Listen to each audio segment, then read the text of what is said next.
최근 국산 초음속 전투기 KF-21 보라매가 첫 야간 비행도 성공적으로 마쳤습니다. 10일 방위사업청에 따르면 KF-21 시제 3, 4호기는 지난 9일 야간 비행 시험에 도전했습니다. KF-21 기종이 야간 비행에 나서기는 이번이 처음입니다. 방사청은 빛이 제한된 상황에서 항공기 내 외부 조명의 정상 작동 여부를 확인했다며 이번 시험으로 KF-21은 야간 비행 임무 수행이 가능할 것으로 기대한다고 밝혔습니다. 항공기의 조명은 야간 비행 시 항공기 간 충돌 방제, 조종사의 계기장치 식별 등 중요한 역할을 맡는데요. KF-21은 지난해 7월 19일 시제 1호기가 최초 비행에 성공했고 조종석 2개짜리 복좌형인 시제 4호기가 지난달 20일 첫 비행에 나서는 등 시험 비행이 순조롭게 이어지고 있습니다. 지난 1월 17일에는 시제 1호기로 초음속을 최초 돌파하며 초음속 전투기 호칭에 걸맞은 성능을 뽐냈습니다. 방사청은 2026년 2월까지 KF-21 시험 비행 2000여 회를 진행하면서 비행 성능을 검증하고 비행 가능 영역을 확장하는 한편 올해 하반기에 잠정 전투용 적합평가를 진행할 계획입니다. 최종 개발에 성공하면 공군은 2026년에서 2028년 초도 물량 40대에 이어 2032년까지 추가 80대 등 총 120대를 배치해 노후 전투기 F4, F5를 대체할 계획입니다. 제작업체 카이에 따르면 KF-21은 폭 11.2m, 길이 16.9m, 높이 4.7m로 A사 레이더, 적외선 탐색 및 추적 장비, 통합 전자전체계 등 최첨단 장비들을 국산화했습니다. 스텔스 설계가 일부 반영돼 현재 4.5세대 전투기로 분류되며 추후 성능 개량으로 본격적인 5세대 스텔스 전투기로 발전할 전망입니다. 이렇듯 한국은 KF-21 전투기를 독자 개발해 순조롭게 시험 비행을 진행 중인데요.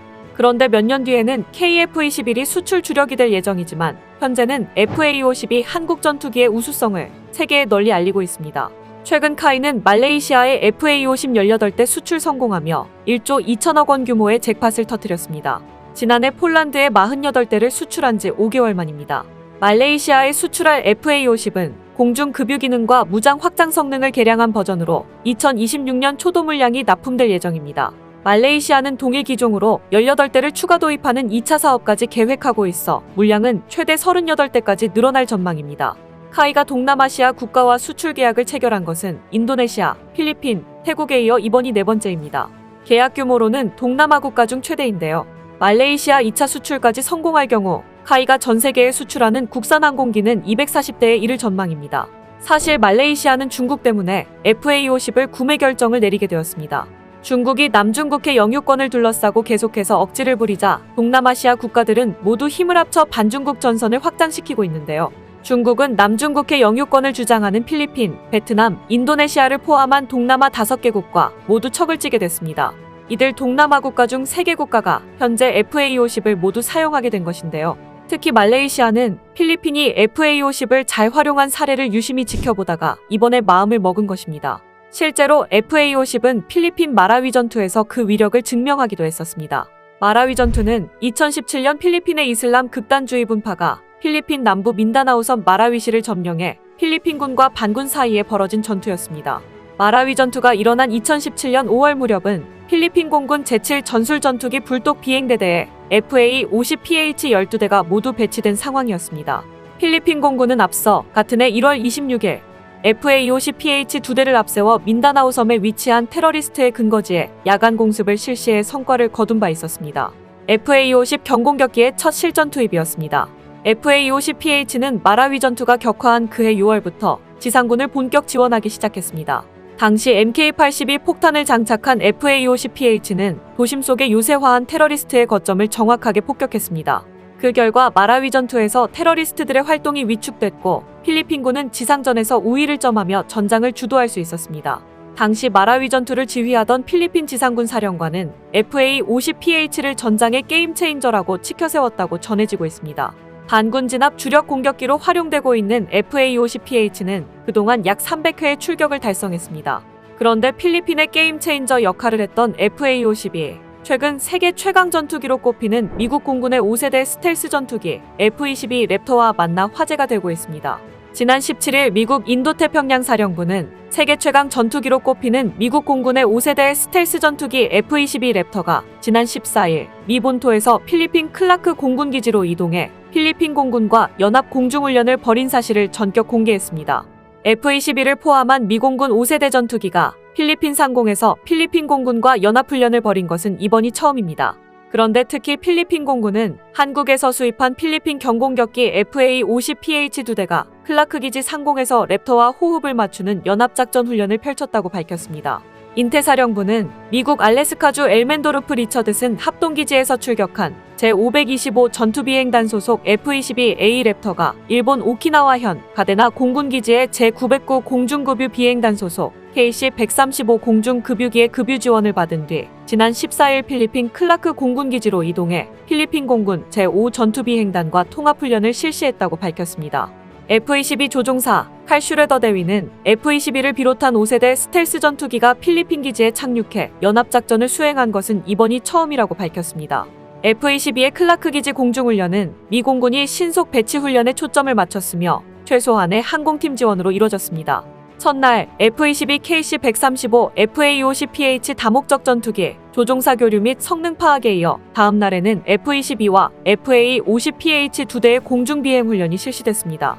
세계 최강 전투기 F-22와 경공격기 FA-50 연합 공중작전 훈련이 필리핀에서 처음 실시된 것입니다. F-22 조종사 조 바우만 대위는 어떤 작전이든 임무 수행을 위한 다양한 역할과 책임이 주어진다고 말했습니다. 이날 훈련에는 FA-50의 정밀 타격 능력과 랩터의 공중전을 통한 공중 장악 능력 등 다양한 작전 임무를 수행한 것으로 알려졌습니다. 연합 공중비행 첫 단계는 저공비행을 통해 랩터 조종사들이 필리핀 공군기지 상공 등 지형 적응 훈련 등이 실시됐습니다. 이번 훈련에서는 FA-50 임무 수행 동안 랩터의 공중전 기동 및 전투기간 근접전 훈련에 이어 KC-135에 의한 남중국해에서의 공중급유 시연 등이 이뤄졌습니다. 슈레더 대위는 전투기 전투 능력을 확장하기 위한 공중급유 중요성을 확인하는 한편 랩터의 근접전 등 공중기동 능력을 발휘할 수 있는 좋은 기회였다고 설명했습니다. 그런데 이날 F-22 조종사들은 FA-50이 보인 기동과 함께 앞으로 FA-50의 업그레이드 버전 관련해서 듣고 깜짝 놀랐다고 하는데요. FA-50 블록 20의 업그레이드된 성능으로 인해 세계 최강 5세대 전투기인 F-22 랩터를 만나도 위협을 줄 수 있다는 분석이 나와 충격을 주고 있기 때문입니다. 얼마 전 오토 저널리즘이란 매체는 2022 세계 최고 경전투기 톱10을 발표했습니다. 그런데 여기서 한국의 FA-50이 당당히 1위를 차지했습니다. 2019년에 에어폴스 테크놀로지가 조사한 자료에서도 이미 한국의 FA-50은 1위를 한 바 있습니다. 그런데 이번에도 역시나 1위를 차지하며 경전투기 시장에서 독보적인 위치를 차지하고 있는 것입니다. 게다가 곧 블록 20으로 업그레이드를 앞두고 있는 FA-50은 앞으로 한동안 경전투기 부분 1위를 놓치지 않을 것 같습니다. 그런데 일각에서는 FA-50이 블록 20으로 업그레이드되면 실제 4.5세대 전투기와 다를 바 없으며 심지어 세계 최강 5세대 전투기인 F-22 랩터까지 위협할 수 있다고 말하고 있는데요.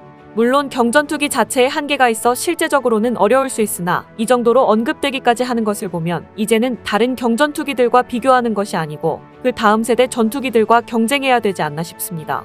FA-50은 F터버너를 장착한 F404 엔진을 사용해 가속 능력이 우수하고 최대 속도도 실제 공중전이 가능한 마하 1.5 수준입니다.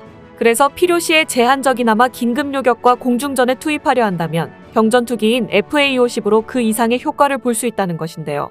이번에 우크라이나 러시아 전쟁에서도 볼 수 있듯이 전체 성능 면에서 훨씬 뒤떨어진 우크라이나 공군의 미그-29가 러시아의 최신 수호이 35를 격추한 사례가 여러 번 보고되었습니다.